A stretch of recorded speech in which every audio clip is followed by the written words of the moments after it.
हमने भली मृग के बच्चा की रक्षा की, अच्छी बात है, धर्म है, करना चाहिए, लेकिन ये बच्चा हमने खामो खां को अपने मोल फंसा लो। भजन करनी को जाके वो में फंस गए और स्थिति जा भाई कि हम खुद मृग बनने करो। तो अपनी माता के पास से उठ करके, हिरण के बच्चा थे तो अपने हिरणी के पास उठ करके और सबसे अलग जा करके बैठ गए।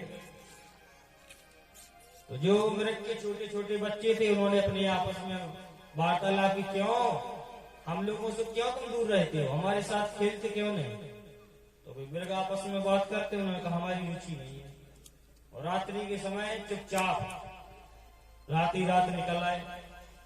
जिस गंडकी नदी के किनारे उनका आश्रम था, उन्हें याद था कि हमारे फलानी जगह आश्रम है, वहीं पहुंच गए पुनः। और जब वहां पुनः पहुंचे तो बैठ गए और जल में अपना हाथ लगाए और संकल्प किया, प्रभु यदि हमने मन वाणी से आपका भजन किया हो, आपका पूजन किया हो, यदि हमारी भक्ति से खुश हैं तो हमें मृग योनि से मुक्ति दे दे। तो महाराज जल में डूबे डूबे वही प्राण दे दिए। और जैसे प्राण दिए, भगवान की कृपा से अगले जन्म में ब्राह्मण के घर, तपस्वी ब्राह्मण, वेदवादी ब्राह्मण, उनके घर में जन्म लिया, सबसे छोटे पुत्र के रूप में। और सबसे छोटे थे। अब इन्होंने कहा कि देखो हम भले ही सम्राट थे, पूरी धरती के राजा थे, लेकिन भगवान की दया से हमें मनुष्य शरीर तो मिल गया, और एक बार हम मनुष्य शरीर पाकर के चूक गए तो मृग बनना पड़ा। लेकिन अगर अब चूके तो मुझे बार बार यही दशा होगी और मुझे यही फिर मोह माया फंस जाएंगे, फिर मरना पड़ेगा, फिर जन्म लेना पड़ेगा। इससे ये कि भगवान का भजन करें। तो जो ब्राह्मण देवता के जो बालक थे बड़े, वो सभी पढ़े लिख करके विद्वान बन गए। कोई साहित्याचार्य बना, कोई यज्ञाचार्य बना, कोई भागवताचार्य, बड़े विद्वान ब्राह्मण बने। पिताजी इन्हें पढ़ाने के लिए प्रयास करें, लेकिन ये पढ़े लिखे मन ही ना लगा, क्योंकि जानते हैं यदि हम पढ़ेंगे लिखेंगे होशियार बन जाएंगे तो कहेंगे जाओ पंडित कर्म करने के लिए, हवन पूजन कराने जाओ। यदि हवन पूजन कराते फिरेंगे तो फिर वही दशा, फिर माया की। इसलिए कुछ पागलपंती ऐसी करो कि नहीं लगे कि ये मूर्खी है।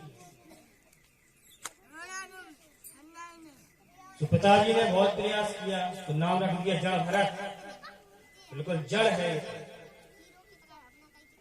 पिताजी पढ़ाते पढ़ाते परेशान हो गए। महाराज पंडित कर्म के मंत्र को क्या इन्होंने गायत्री मंत्र तक भी नहीं सीखा। पिताजी नाराज होकर के बहुत भला बुरा कहते, लेकिन इन पर कोई असर नहीं पड़ता। धीरे धीरे एक समय आया, पिताजी का भी स्वर्गवास हो गया। तो सभी भाइयों ने मिलकर कहा क्यों हम सब अपने कार्य में व्यस्त रहते हैं और तुम फालतू पड़े रहते हो। इसलिए एक काम करो भैया, तुम खेत पे जाओ, तो खेत पर रखवाली करो, देखो हारे जाकर कोई पशु पक्षी कुछ खाए नहीं, जुनई खड़ीहार में ये कुछ नहीं करता था। तो घर की जो भाभियां थी बीवी जलती थी, हमारे अपने पति का तो खूब मालपुआ खवा रहे, घी खवा रहे, तो जे मोटा नहीं रहे, और जो बासी रोटी खा खा के मोटा। हाँ बोले स्वामी जो बढ़ जाए खेत को पहुंचा दो। तो महाराज लाओ हाथ में डंडा, पहुंच गए खेत पे। अब बैठे तो बैठे बैठे का सोच रहे, बोले देखो काले के आए क्यों, काले के जाने हम तो खामो खान लगे कि जो हमारा खेत है और जो इनको खेत है, जो उनको खेत है। एक समय हमारे बब्बा को हमारे बब्बा के बब्बा को हतो, हमारे पिताजी को हो, अब हम और बजन लगो, फिर हमारे लड़का को। और वैसे ईमानदारी से कही जाए काऊ को नहीं, भगवान को है। हम तो खाओ खा अपनो अपनो लगे और मर गए, अपन मूड का बटेर के ले जाओ तो कच्ची चिरंजा हो रही थी। तो चिरंजा से बोले कहा है तो भूखी तो नहीं है, तो बढ़िया जो नहीं लगी खा लो। वो तुम्हारी संग वाली जो चिरंजा हो चिरंजा बोली यहाँ पर बोली बात जो तो रखवाड़ा बहुत अच्छे। तो चिरंजा के सवाल वाले क्या कह रहे, हाथ ना उठा के राम जी की चिड़िया राम जी का थे, खा जाओ रे चिड़िया भर भर पे। राम जी की चिड़िया राम जी का पेड़, खाओ रे चिड़िया भर भर पे। राम जी की चिड़िया राम जी का पेड़, खा जाओ चिड़िया भर भर पे। राम जी की चिड़िया राम जी का पेड़, खा जाओ चिड़िया भर भर पे।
महाराज बढ़िया गा रहे थे, बढ़िया नच रहे थे।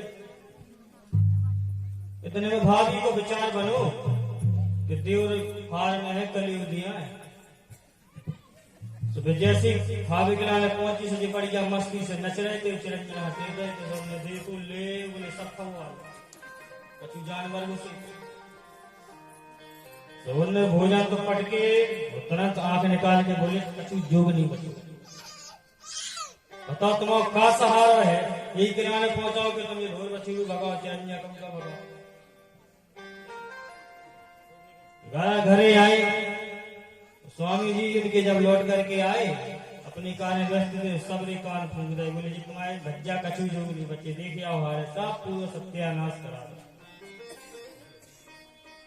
तो जो देखो तो गुस्सा में उल्टा सीधा बोलने लगे, अरे दोस्त ना तो तूने कुछ पढ़ा ना लिखा, पिताजी परेशान हो गए पढ़ाते पढ़ाते, ना तू कुछ करने लायक है, जिस काम के लिए बोलो करता ही नहीं है। अरे ऐसे दुष्टों को घर से निकाल दो, उसी में सुखी जाएंगे। डांट के भागे आए तो जड़भाई जी ने सोची कि चलो भैया ने निकाला दो, तो बस अपन खेत से निकल पहुंची जंगल में, बोले भजन करो। बोले माता पिता थे तो उनकी सेवा करते, अब माता पिता बची नहीं है, भज्जा है भजन के खेल है। जब नहीं डांट के भगा दो तो क्या है, ये थोड़ी कहीं पड़ी पड़ी खाओ, बेटे तो भन है जरूर थोड़ी की रोटी खा लो, घास भूस खा के भी तो पेट भर सके। भाजी कैसी नोच नोच कर खा के पेट भर ले, ऐसी जाने कलयुग करके नहीं जा सो भाजी नोच के रखे तो घर जाते। तो महाराज जी चले जा रहे थे बढ़िया मस्ती में, बोले देखो कितना बड़ा स्वार्थी है संसार, काम करते रहो तो लाडले हो प्यारे हो अच्छे हो बढ़िया हो, कौन काम के नहीं आसो तेरी फांडी की थोड़ी होती तोड़न दे। एक दिन की बात है, माता भद्रकाली के मंदिर में चोरों को सरदार था।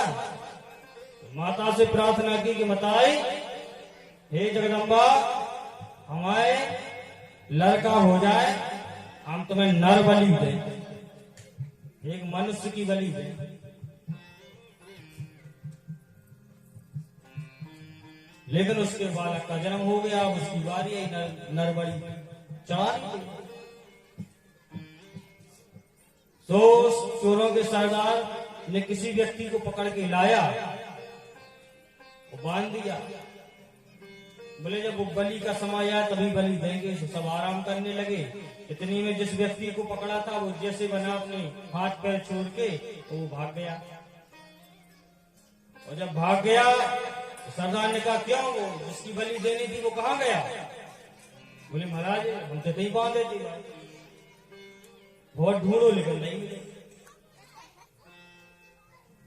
जब नहीं मिले उस दिन महाराज जी चले आ रहे थे आराम से। अरे बोले भज्जा नहीं है, पकड़ लो। बलि चढ़ाने बोले है वो नहीं, बोले नहीं कि चढ़ा दो।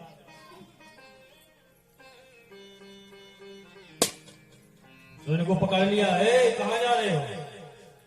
बोले क्यों? बोले चलो हमारे सरदार साहब बुला रहे। तो बोले हम क्या करें? नहीं, बोले चलो सरदार के पास चलना है। भैया पकड़ लिया। बोले सरदार? बोले हाँ। बोले वो तो मिलो नहीं, लेकिन जी मिल गए जो अच्छो हट्टो कट्टो है, माता और प्रसन्न हो गई। जब देखी तो फरसा करेंगे तलवार, समझ गए यारी संसार कितना ही स्वार्थी है। बताओ जीवन तक नहीं दे रहे। पता हमने इनको का बिगाड़ो का करो, खाओ खा के मार रहे, बिना ही मतलब की मार भी लगी। अंत में निर्णय ही लिया कि चलो कोई बात नहीं, एक ना एक दिन शरीर खा तो मिटने ही, लेकिन जो हमारे शरीर माता नहीं की काम में आ जाए अच्छी बात है। कम से कम बेकार तो ना जाए, बलि चढ़ जाए, माता नहीं खा चढ़ जाए, कहूं मन नहीं एक दिन। तो बढ़िया से कहा जाओ ना, बढ़िया पहले सपराओ, बढ़िया सपराओ, बढ़िया तेल पोतो, बढ़िया तेल लगाओ, बड़ी बढ़िया सेंट छिड़को इन पे, बढ़िया अच्छे वस्त्र पहराओ। अब बढ़िया वस्त्र पहरा करेंगे, बढ़िया टीका मंदरा लगा के पहुंच गए। चोर हाथ जोड़ करके माता से विनती करने लगे, माता हमने तुमसे कही थी तो हमें लड़का दो, हम तुम्हें नर बलि दें, तो आपने पुत्र तो दो, अब हम आपको हम बलि चढ़ा रहे हैं। नर ले आए हैं मनुष्य, अभी बलि चढ़ाने जा रहे हैं, इसे स्वीकार करें। अब माता जी देख रही थी भगवती जगत जननी जगदम्बा, तो उनके मन में विचार आया कि हम तो माँ हैं, भला हम ये कैसे देख सकते हैं। बोले संसार का कितना बड़ा ये ब्रह्म ज्ञानी है, केवल इसको ज्ञान देने के लिए अभी पात्र नहीं मिल रहा है, लेकिन बहुत बड़ा ज्ञानी है। और ये दुष्ट लोग इस परम ज्ञानी का वध कर रहे हैं, वो भी हमारे सामने। यदि ऐसे परम ज्ञानी संत महापुरुष के बलि हमारे सामने चढ़ने लगे तो संसार की रीत भी उल्टी हो जाए, फिर कौन हमको जगत माँ कहेंगे। यही साधु संत महात्मा ही तो हम हमारा नाम लेते हैं, हमारी लीलाओं का प्रचार प्रसारण यही तो करते हैं, और इनकी बलि हमारे सामने। तो चोरों के सरदार बोले, हाँ भाई भैया न्योरो, अब मारे तुम्हें। तो जैसे ही उनने घाटी करी हुई न्योरी, और जैसे ही उनने तलवार उबारी तो माँ भगवती की जो मूर्ति थी एकदम बिजली तड़कने लगी, वो मूर्ति फट गई और माँ भगवती जगदम्बा महाकाली प्रकट हो गई। बोलो जगदम्बा मैया की। तुरंत माता ने लपक के तलवार छुड़ा ली। जितने वहां थे चोर और चोर के सरदार, माता ने क्रोध में आकर के सबकी गर्दन उतार दी। अरे दुष्टों, मेरे सामने ब्रह्मज्ञानी का वध कर रहे हो।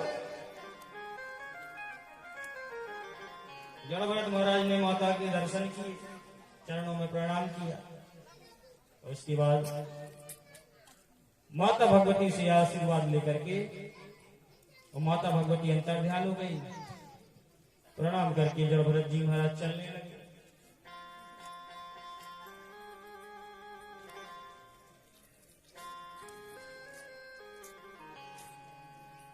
राजा रघुगढ़ था सौवीर देश का राजा। इसका क्या नियम था, एक कपिल मुनि के आश्रम में जाया करता था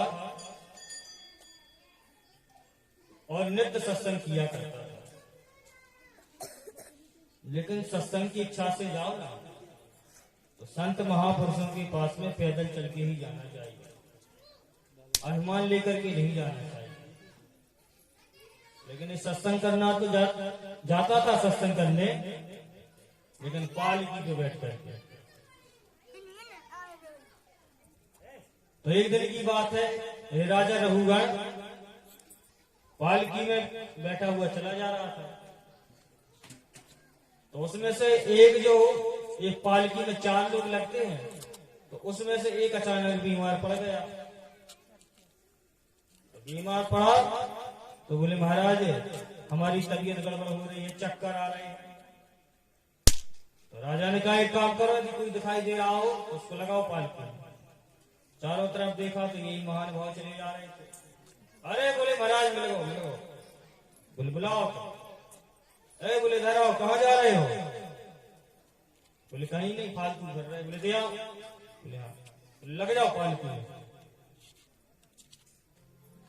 तो तुरंत पालकी को दिया, कंधे पर रख लिया। अब महापुरुष तो महापुरुष चले जा रहे हैं। और जैसे ही सामने से चीटा दिखाई था, उसे महाराज हाल उछल पड़े।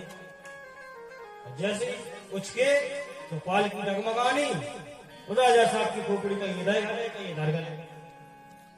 ए बोले क्या कर रहे हो, पालकी चलाने नहीं आती है तुमको? बोले महाराज जो नौ लगो कल्हार, जो नया आदमी लगा है, बोले ये गड़बड़ कर रहा है, बोले कूद रहा है, उचक रहा है। हाँ बोले ये कभी लगा नहीं होगा, इसलिए इसको अकल नहीं है, इसको समझाओ ठीक से। तो महाराज क्या हुआ, फिर एक सामने चीटा चिटिया दिखाई दी। अरे बोले ये पाँव है ना कुछ जैसे, फिर उचक गए। फिर राजा की खोपड़ी चट्टपट हुई, इसको रोको डांटो।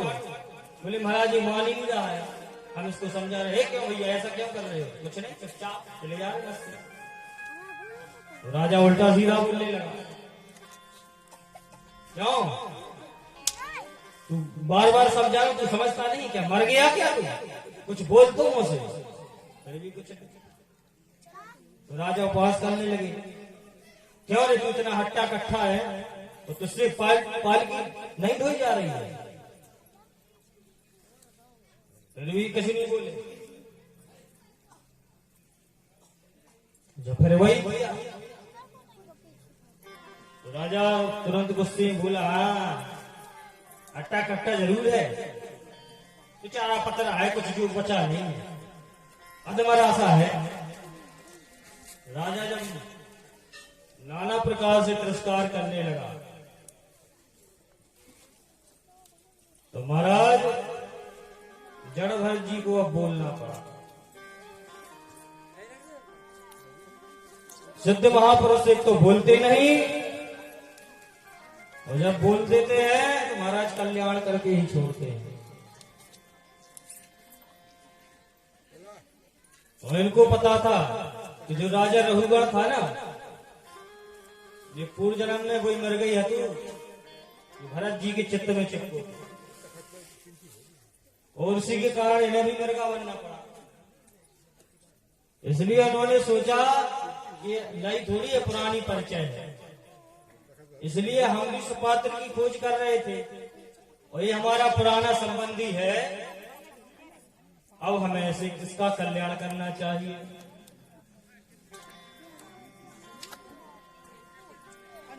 तो महाराज राजा ज्यादा बड़बड़ा रहा था, तो महाराज बोल पड़े, बोले राजन अब तुमने बहुत चिल्ला लिया है, सुनो तुम कहां जा रहे हो? सत्संग करने। तुम कपिल मुनि के आश्रम में सत्संग करने जाते हो ना? बोले तो बोले फिर भी तुम में अकल 2 पैसा की नहीं आई। अभी तुम्हारे ऊपर सत्संग का कोई प्रभाव नहीं पड़ा, फिर भी तुम्हारे अंदर अभिमान है। अभी तुमने संतों का संग किया नहीं है, तुम अभिमान बस जाते हो और वैसे ही लौटाते हो। जो अहंकारी अभिमानी होता है, भले संतों के संग में रहे, भले भागवत सुने, उस पर कोई प्रभाव नहीं पड़ेगा। और जब भगवान की कृपा होती है, कोई संत महापुरुष सिद्ध मिलता है तो महाराज समझो कल्याण ही कर देगा। अचानक प्रवृत्ति ऐसी बदल जाएगी कि संसार के देखने वाले भी अचंभित हो जाते हैं।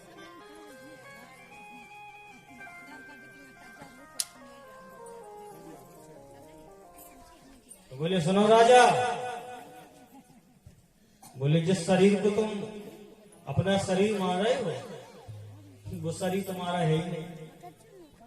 तुम कह रहे थे ना हट्टा है, कट्टा है, मोटा है, पतला है, ये तो शरीर है, कभी पतला होता है, कभी मोटा होता है। लेकिन शरीर में तुम जो मैं बोलते हो, अहंकार करते हो, वो तुम्हारा है ही नहीं। तुम तो भगवान की आत्मा हो जो कि प्रकाशमान है। और ये शरीर से जब आत्मा निकल जाती है तो क्या एक ढांचा बन जाता है। तो तुम्हारी औकात नहीं है कि मरी मराए हंस जाओ। जब तक इस शरीर में आत्मा है तो यही मुंह से गाली दे लो, यही मुंह से साजें बोल लो, लड़ लो, भिड़ लो। और जब इसी शरीर से आत्मा निकल गई तो क्या है ये ढांचा। और तुम शरीर की मोटी पतली की बात करते हो, तो जैसा जैसा खाओगे वैसा शरीर दिखेगा। खाओगे, पड़े रहोगे तो शरीर फैलेगा, और खाते जाओगे, कुछ करते जाओगे तो बैलेंस एक सा रहेगा। कहाँ जाएगा ये पेट में? जो खाओगे तो कहीं ना कहीं तो वो अपना दिखेगा। जो राजा रघुगण ने सुना पाल की से तुरंत कूद पड़ा, तो चरणों में लेट गया साष्टांग। बोले महाराज रक्षा करो, बहुत बड़ा अपराध किया। कंधे में जनेऊ लटका था। बोले आप तो ब्राह्मण हैं, और कितनी बड़ी गलती हो गई कि आपको हमने कितनी गालियां दी। धिक्कार है हमको राजा होने का। महाराज आपने सही कहा है, हम घमंडी हैं, अभिमानी हैं, अहंकारी हैं।